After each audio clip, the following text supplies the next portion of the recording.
Σήμερα επισκέφτηκα τον οργανισμό ΕΛΓΑ στην Αθήνα και είχα μια συνάντηση με τον πρόεδρο του ΕΛΓΑ, τον κύριο Ανδρέα Λικουρέτσο.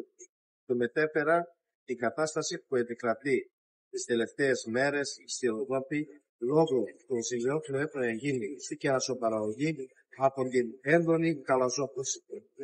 Του μετέφερα την εικόνα που υπάρχει στις καλλιέργειες στην Ευρώπη και την γενικότερη κατάσταση που επικρατεί στον αγροτικό κόσμο.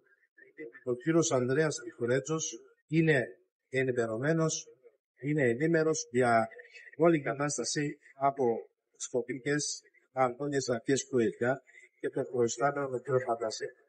Αυτό μας ικανοποιεί ιδιαίτερα, καθώς υπάρχει μια ιδιαίτερη ευαισθησία όσον αφορά τα αγροτικά προϊόντα της περιοχής μας. Η κοινή μας δέσμευση είναι ότι θα παλεύουμε για το καλύτερο δυνατό αποτέλεσμα για το πρωτογενή τομέα. Η άμεση αποζημίωση των σημείων που έπρεπε να γίνει στις κερασοπαραγωγές αλλά και στις άλλες καλλιέργειες είναι πρώτο μας μέλημα.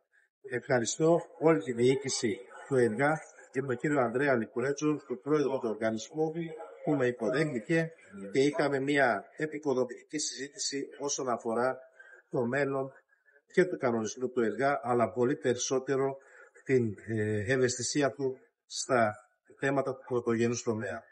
Σας ευχαριστώ και θα τα πούμε σύντομα στην περιοχή μας, την αγαπημένη Ροδότα.